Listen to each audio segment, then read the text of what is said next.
Alright, let's get right into it. I'm making this video because of Mason OBG. Thanks, Mason, for forcing me to make this video. I'm going to be ranking all 15 studio albums by Pink Floyd.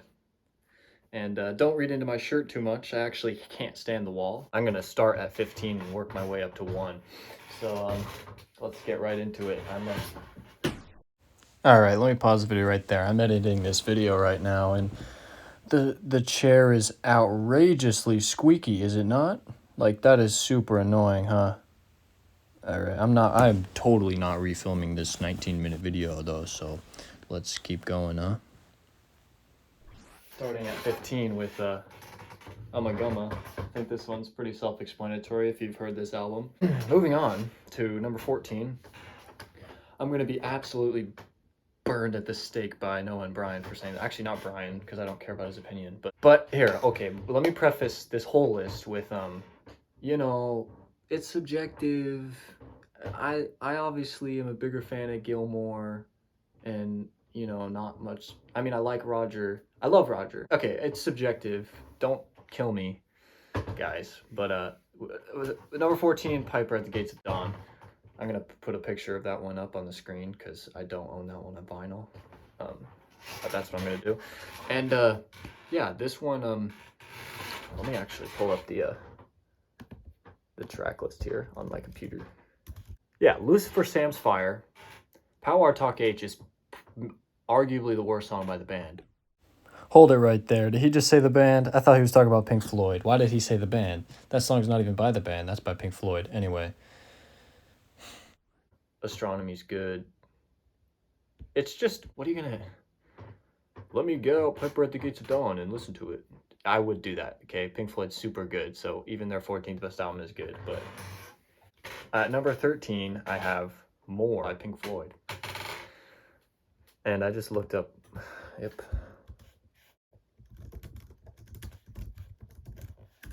This is awesome. Yeah, I'm not gonna lie, this is probably the album I've heard least by them. Ibiza Bar's good.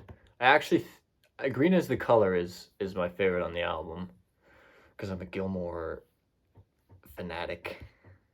My bad. So, moving on to 12, and this is a controversial take to have this above Piper, so don't get all up in my face, Noah.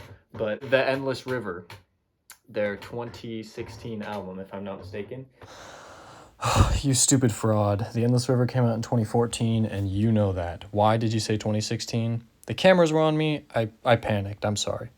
And I've fallen asleep to this album more than I've fallen asleep to any other album. Holy cow, this chair is squeaking like crazy. But just guitar and keyboard brilliance by Richard Wright and David Gilmour. You know, Nick Mason's on there too. It's brilliance that goes under the radar because it's instrumental and people kind of overlook it. And like, it came out in 2016 when the band was finished, but it's phenomenal. You have to listen to it. Going on to number 10, and I don't have any of these, so I'm gonna continue to put these on the screen. Obscured by Clouds. I know Noah owns this one. This one is so solid. Okay, this is where they get really, really good. Obscured by Clouds. Oh my days. I'm trying to keep this video short because I don't want to edit this whole thing. I'm gonna kill my camera roll. Give me the track list. Good grief. There it is.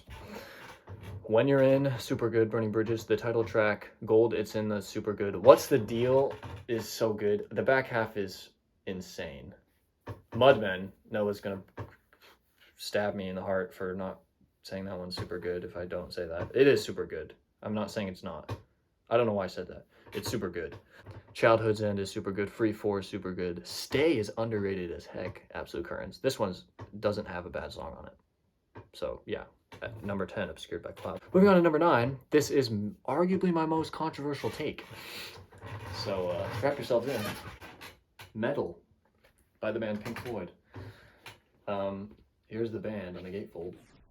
Once again, that was not an image of the band. That is an image of Pink Floyd.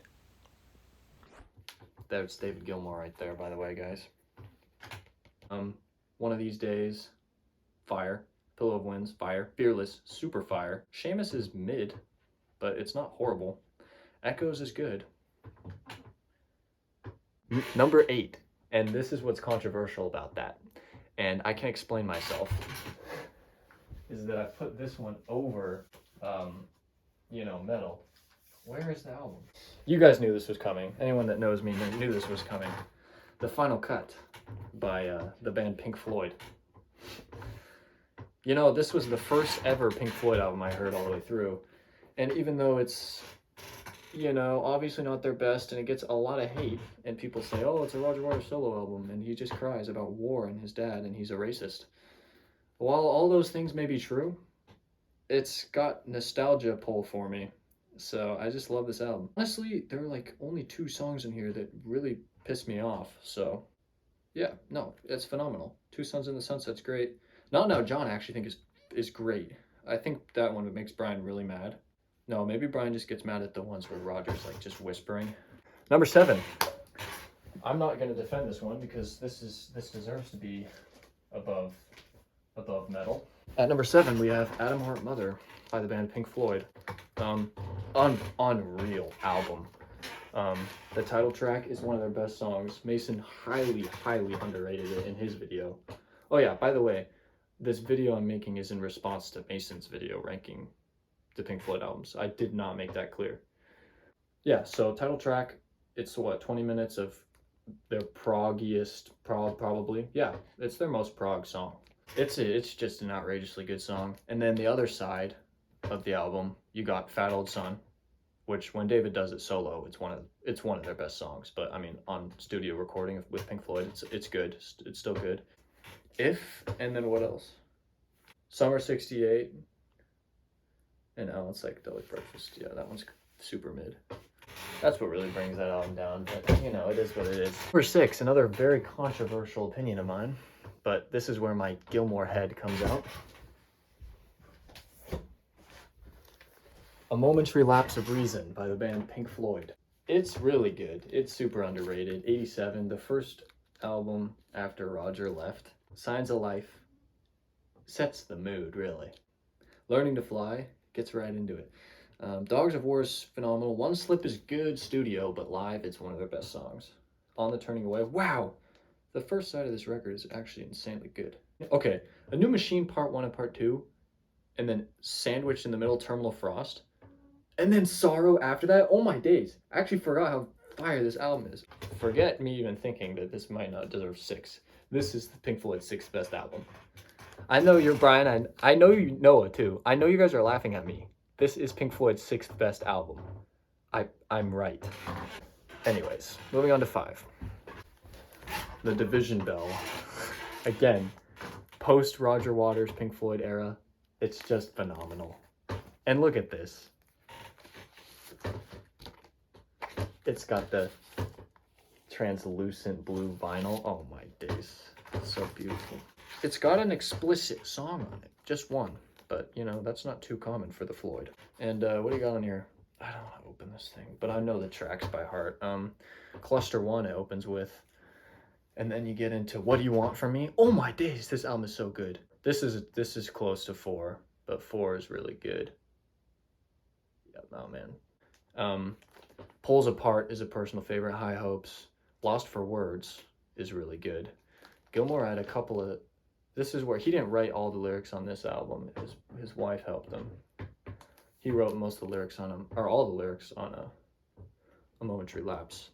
His guitar tone in 1994 was this note. Arguably his best. His wall tone was really, really good. But 4, this one I don't own. It is the 1975 album Wish You Were Here by the band Pink Floyd. Let me make sure it's still recording. Okay, praise God. Maybe I just won't cut this. Yeah, Wish You Were Here by the band Pink Floyd. What can I say? It opens and closes with Shine On You Crazy Diamond, the tribute to Syd Barrett. Which, by the way, is better than anything Syd Barrett ever created. That was super unnecessary dig at Syd Barrett, but I feel the need to get under Noah's skin.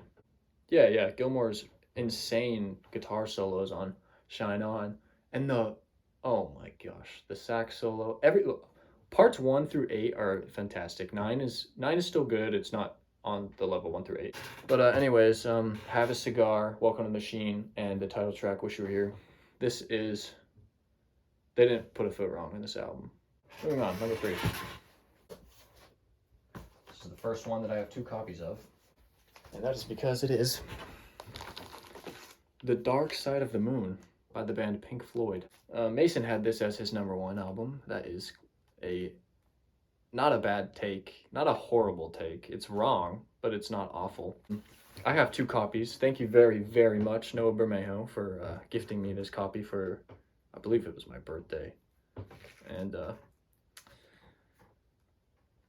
was it my birthday?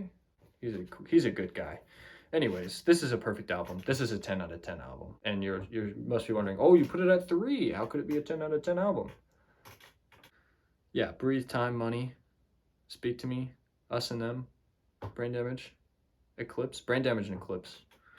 Good grief. Good grief. How do they write this stuff? Just blows your mind, doesn't it?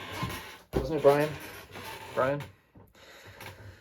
Anyways, number 2. And the top 2 are so close. And honestly, I will say this, for my whole list, this is my list right now. I listen to a lot of these albums very frequently, and the list is ever changing. But right now, this is where I got these at. So, coming in at number 2, it is the 1979 Pink Floyd album, The Wall by Pink Floyd. This is a concept album. I didn't preface any of the others that were concept albums. This one was also a gift from Noah Bermejo, so thank you very much, Noah Bermejo. Also, you introduced me to, I mean, I had heard a couple Pink Floyd songs, but you're the man. You know, The Wall. It's a 10 out of 10 album. Gosh. It could be their best album. It really could. This is tough. Being put on the spot, Mason. Thank you very much. It's got the greatest guitar solo of all time. Comfortably Numb. Yeah, I could talk about this for a long time, but I'm going to try to not do that. But let me just rattle some off. Waiting for the Worms, Both in the Flesh, Mother, the song that precedes Waiting for the Worms. I really like Young Lust. I've been really digging Young Lust. It has that one lick at like a minute 6 in. That might be wrong, but oh my gosh, that Gilmore lick is crazy. Oh yeah, Another Brick, parts 1, 2, 3. It's phenomenal. Nobody Home, wow. Richard Wright, Have to Take a Bow song. Brilliant album. And of course, that leaves at number 1, the 1977 album, of which I have 3 copies. Animals by the band Pink Floyd. There's 1 copy, 2 copies, and of course, the new remix. So you guys probably like, whoa, Xander, how do you have that? It came out less than a month ago. Yeah, I know. But anyways, it's their best album. The Wall might be their best album. It's very difficult. What The Wall has in its favor is a double album, so there's more content. This might be the best pound for pound album by Pink Floyd. Oh man, what can you say? Certainly Gilmore's, this and The Wall are certainly Gilmore's best guitar work. I love the live versions of these songs too, from 77. Yeah, in Oakland, the best version. It's on YouTube. I would say my favorite is Pigs, 3 different ones. Then Dogs, then Sheep. Not to say Sheep's not good, Brian. Don't cry, don't throw a fit. It's really good. And then Pigs on the Wing, 1 and 2, they're the worst on the album, although they're still very good. Mason OBG, absolutely outrageous, and it's a cardinal sin that you think that that's the best song on the album. But you're entitled to your opinion. And yeah, so thank you for tuning in. Yeah.